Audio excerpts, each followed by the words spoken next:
அதிகமா பேச வைக்காதீங்க, அப்புறம் ஃப்ளேவர் போயிடும்.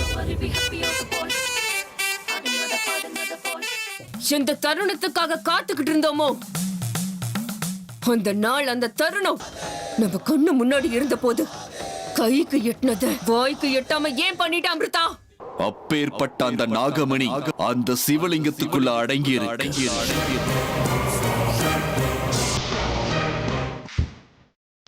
இந்த அமிர்தா எங்க போனாங்க?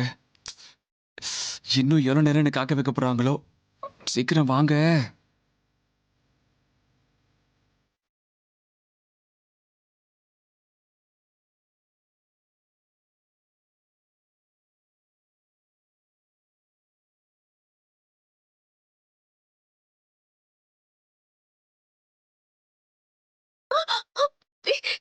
அர்ஜுன், என்ன பண்றீங்க? இல்லைங்க அமிர்தா, மத்தியானம் கொடுத்தீங்கல்ல, அதோட டோசேஜ் கொஞ்சம் குறைஞ்ச மாதிரியே இருக்கு. எனக்கு தலையெல்லாம் சுத்துது. அதனால ரீஃபில் பண்றீங்களா? என்ன அர்ஜுன், நல்ல விதமா சொன்னா புரிஞ்சுக்க மாட்டீங்களா?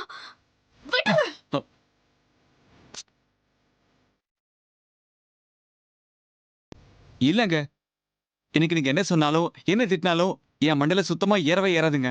ஆஹா, உங்க உதடுக்கு என்ன பவருங்க! இப்பேற்பட்ட காயமா இருந்தாலும் ஒரு நிமிஷத்துல சரி பண்ணிடுது. இன்னும் 2 டோஸ் மருந்து வேணும், கொடுங்களேன். வேண்டாம் அர்ஜுன்.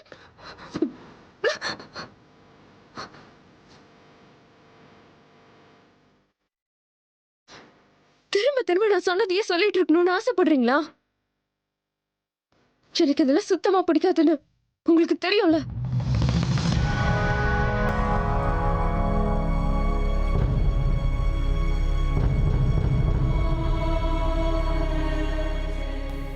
அப்படின்னா மத்தியானம் கோவில்ல நீங்களா வந்து கொடுத்தீங்களே, அப்ப பிடிச்சிருந்துச்சா?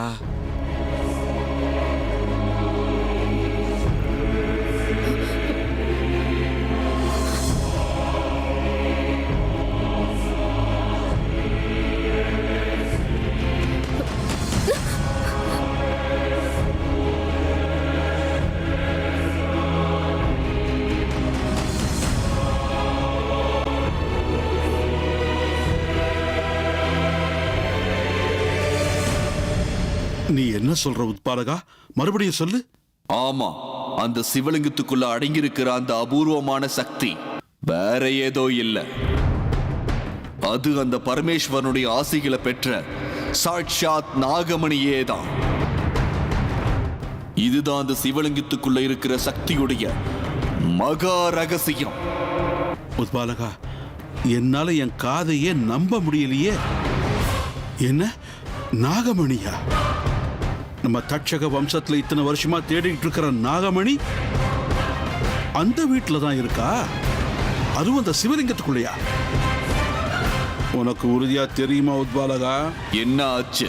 என்னுடைய நம்பிக்கை மேல, என்னுடைய வார்த்தை மேல உனக்கு நம்பிக்கை இல்லையா? அப்படி இல்ல உத்பாலகா.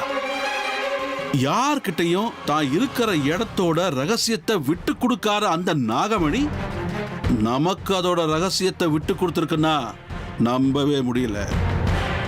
சபாஷ் உத்பாலகா, சபாஷ். அற்புதமான செய்தியை தான் சொல்லியிருக்க. நாகமணி எங்க இருக்குன்னு தெரிஞ்சு போச்சுல, இதுக்கு மேல காத்திருக்க வேண்டாம். உடனே போய் சிவலிங்கத்துக்கு உள்ள இருக்கிற அந்த நாகமணியை நான் எடுத்துடுறேன். அது என் கைக்கு வந்தே ஆகணும். அது உன்னால முடியாத காரியம். ஏன் முடியாது? எனக்கு அந்த திறமை கிடையாதுன்னு சொல்ல வரியா நீ? உனக்கு பல திறமைகள் இருக்கிறது உண்மைதான். ஆனா இப்போதைக்கு அந்த நாகமணிய அங்கிருந்து இப்ப எடுக்கிற அளவுக்கு திறமை உனக்குன்னு இல்ல, யாருக்குமே இல்ல. அதுதான் ஏங்குற. காரணம் இருக்கு. அந்த நாகமணிய சிவலிங்கத்துக்குள்ள இருந்து வெளியே எடுக்கணும்னா அது அதுக்குள்ள சேர்த்தவங்களால மட்டும்தான் முடியும். யார் அது? நாகமணிய சிவலிங்கத்துக்குள்ள வச்சது யாரு?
இவர்தான் அந்த மகான். இப்போ அவர் எங்க இருக்காரு? அவர் எங்க இருந்தாலும் நான் தேடி கண்டுபிடிச்சு அழைச்சிக்கிட்டு வரேன். அது நடக்காத காரியம்.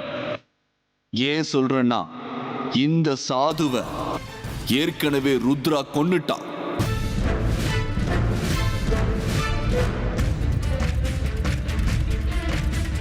அப்படின்னா நாகமணிய சிவலிங்கத்துக்குள்ள எடுக்க வேற வழியே கிடையாதா? இருக்கு, ஒரே ஒரு வழி இருக்கு. ருத்ரனால கொலை செய்யப்பட்ட அந்த சாதுவுடைய தேகத்தை அந்த நாகராணி தன்னுடைய சக்திகளால ஏதோ ஒரு இடத்துல மிக சக்தியோட அதை பாதுகாத்து வச்சிருக்கான்னு எனக்கு தகவல் கிடைச்சிருக்கு. சில விசேஷமான பூஜைகள் எல்லாம் செய்யறதால மறுபடியும் அந்த சாதுடைய உடல்ல நாம உயிரை வர வைக்க முடியும்.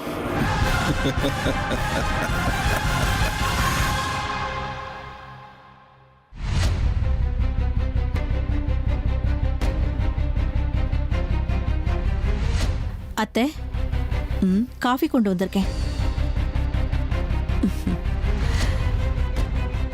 என்னாச்சு அத்தை, காஃபி குடிக்க நீங்க கீழே வரவே இல்லை? உங்க உடம்புக்கு ஒன்றும் இல்லையே? என்னன்னு தெரியலம்மா, ராத்திரியெல்லாம் மூட்டு வலியா இருந்துச்சு. அதனாலதான் இன்னைக்கு கொஞ்சம் லேட்டா எந்திரிச்சேன். பரவாயில்ல விடுங்க, அதான் காஃபியை நானே இங்க கொண்டு வந்துட்டேன். நான் வேணா காலமைக்க விடவா? ஐயோ வேண்டாம்மா, காலையில ஏற்கனவே உனக்கு நிறைய வேலை இருக்கும். பரவாயில்ல.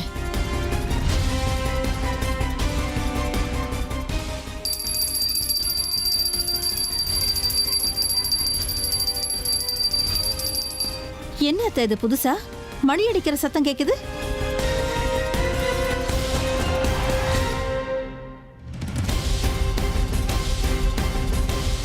யாரு இவ்வளவு சீக்கிரம் எழுந்து பூஜை பண்ணிக்கிட்டு இருக்காங்க? அமிர்தா இவ்வளவு சீக்கிரம் எழுந்து பூஜை பண்றத நான்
உனக்கு என்ன?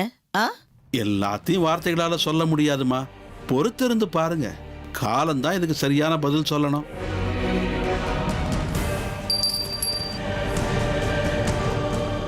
ஓம் நம சிவாய.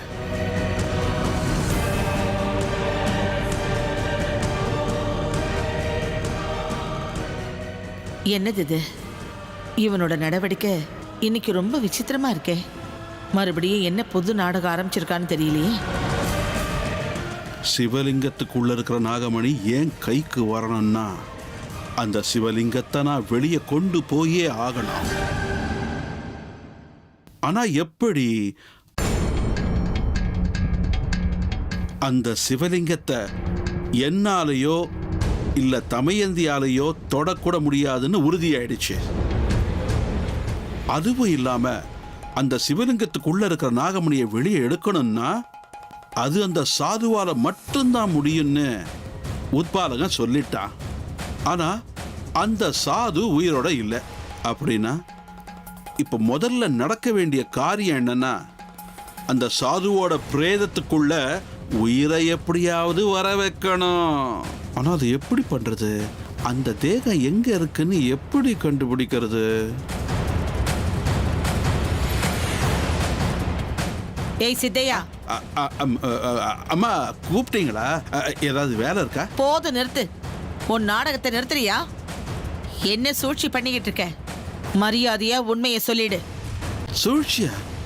நான் என்னம்மா சூழ்ச்சி பண்ண போறேன்? என்னமோ சாமிக்கு பூஜை பண்ணணும்னு தோணுச்சு, பூஜை பண்ண. இதுல என்னமா சூழ்ச்சி இருக்க போகுது? இத பாரு, நீ இந்த மாதிரி எல்லாம் பேசி வீட்ல உள்ளவங்கள வேணும்னா நம்ப வைக்கலாம், ஆனா என்ன நம்ப வைக்க முடியாது. என்னை பத்தி தெரியும்ல. தமயந்தி, நான் ஒரு விஷயம் சொல்றேன், கேக்குறியா? நமக்கு ஒழுங்கா எதுவும் தெரியலனாலும் அடுத்தவங்க பக்தியை கேள்வி கேட்க கூடாது. அதே மாதிரி சக்தியையும் கிளறக்கூடாது. ஆனா நீ இன்னைக்கு அந்த ரெண்டையுமே பண்ற.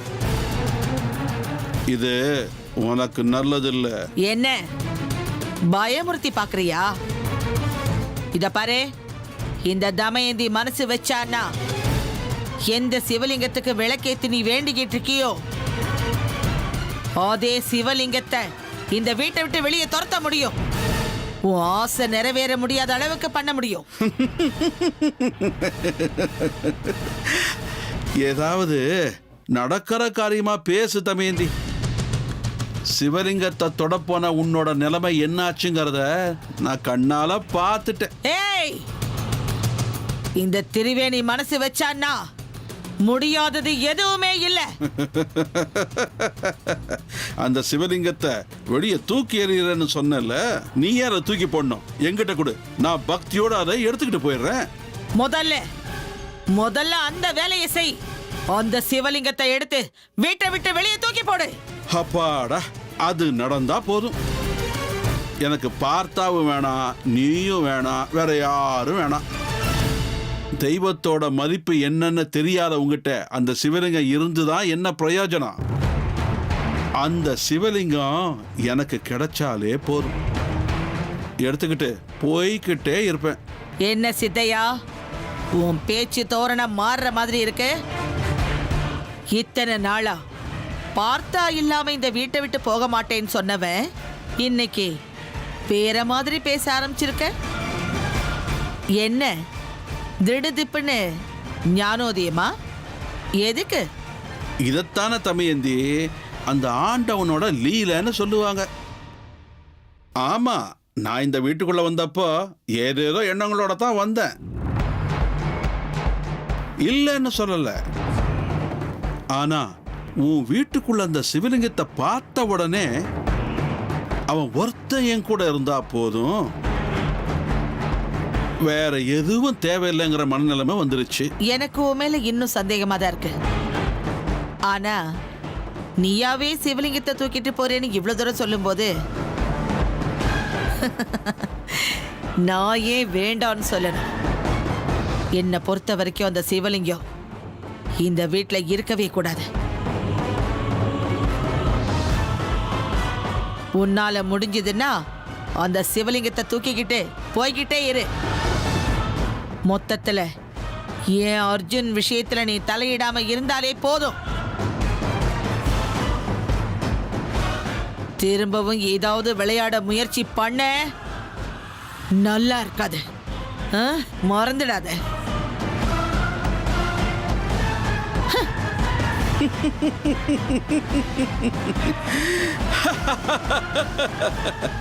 எனக்கு தேவையான எல்லாமே அந்த ஆண்டவங்குள்ள அடங்கி இருக்கும்போது நான் ஏன் மற்ற விஷயங்களுக்கு ஆசைப்படணும்?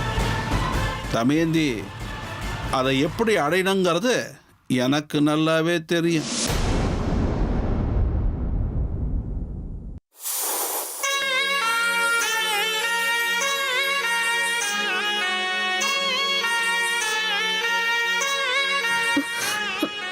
வழி விடுங்க, வழி விடுங்கன்னு சொன்னா உங்களுக்கு புரியாதா?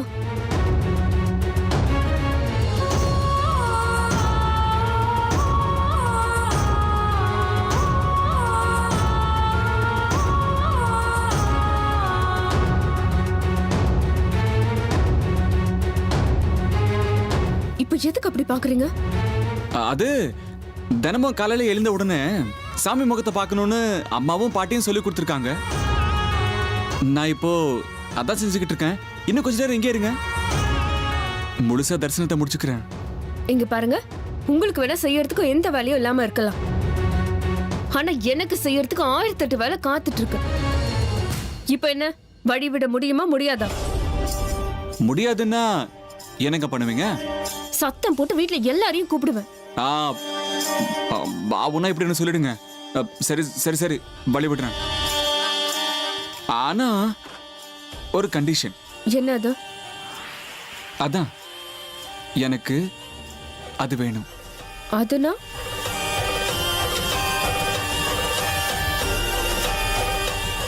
அதான் நேத்து எனக்கு கோவில கொடுத்தீங்களே அது.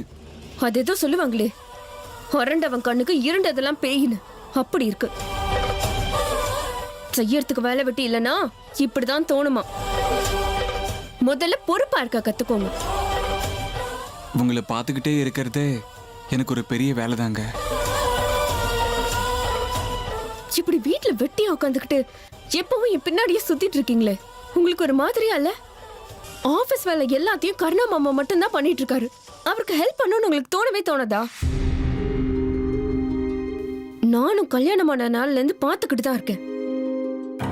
ஒரு நாள் கூட நீங்க ஒழுங்கா வேலைக்கு போய் நான் பார்த்ததே இல்ல. நீங்க இப்படியே இருந்தீங்கன்னா எல்லாரும் உங்களை பத்தி என்ன நினைப்பாங்கன்னு கொஞ்சமாவது யோசிச்சு பாருங்க.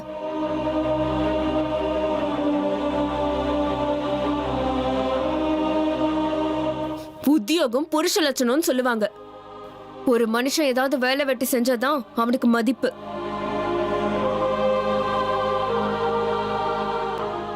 சும்மா 24 மணி நேரமும் பொண்டாட்டி புடவை பிடிச்சி சுத்துறவனுக்கு சமுதாயத்துல எந்தவித மரியாதையும் இருக்காது. ஞாபகம் வச்சுக்கோங்க.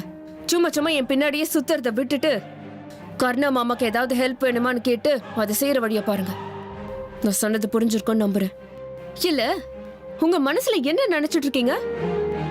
அது இருக்கட்டும், என்ன பத்தி என்ன நினைச்சிட்டு இருக்கீங்க? சொல்றதுக்கெல்லாம் தலையாட்டிக்கிட்டு சரி சரின்னு சொல்லுவேன்னு நினைச்சிட்டீங்களா? இந்த அமிர்தா அவ்வளவு சுலபமா பணிய மாட்டா. இந்த மாதிரி என்ன தொந்தரவு பண்றதை விட்டுட்டு வேற ஏதாவது உருப்படியா வேலை இருந்தா அதை செய்யற வழிய பாருங்க. நான் பாட்டுக்கு பேசிட்டே இருக்கேன், உங்க காதுல விழுதா இல்லையா?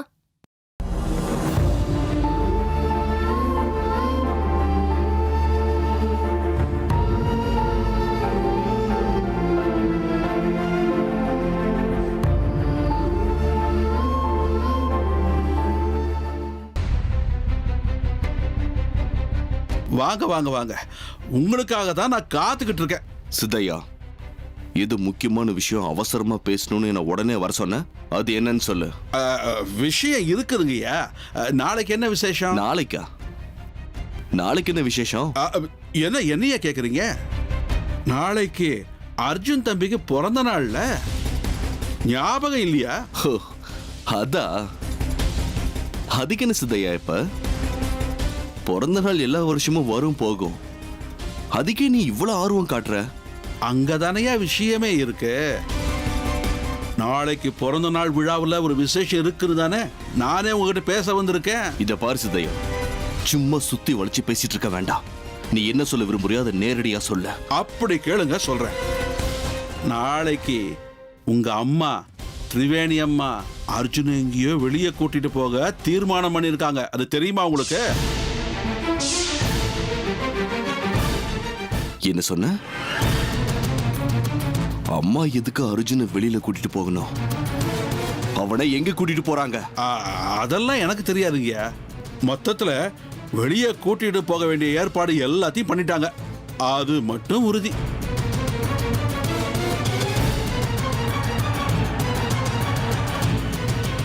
ஐயா, உங்ககிட்ட ஒரு விஷயம் கேட்கலாமா? எதுவா இருந்தாலும் கேளு சித்தையா. அர்ஜுன் தம்பி இந்த வீட்டு புள்ளதானா? நான் சொல்லாம இருந்தாலும் அந்த உண்மை உனக்கு தெரியும்ல. திரும்ப எதுக்கு என்கிட்ட கேக்குற? அது சரிதாங்க. அதே மாதிரி திரிவேணி அம்மா கூட பெத்த தாய் கிடையாது, அப்படிதானே? அந்த விஷயம் இப்ப எதுக்கு சித்தையா? ஐயோ, முதல்ல பதில் சொல்லுங்கய்யா. ஆமா, அவங்க எங்களை வளர்த்த அம்மா. அர்ஜுன் தம்பிய கூட அவங்க தான் இந்த வீட்டுக்கு கூட்டிக்கிட்டு வந்தாங்கன்னு நான் கேள்விப்பட்டேன். அதுவும் நிஜம்தானே? ஆமா சித்தையா, இப்ப அதுக்கு என்ன? அது சரி, அந்த திரிவேணியம்மா யாரு, அவங்க பின்னணி என்ன?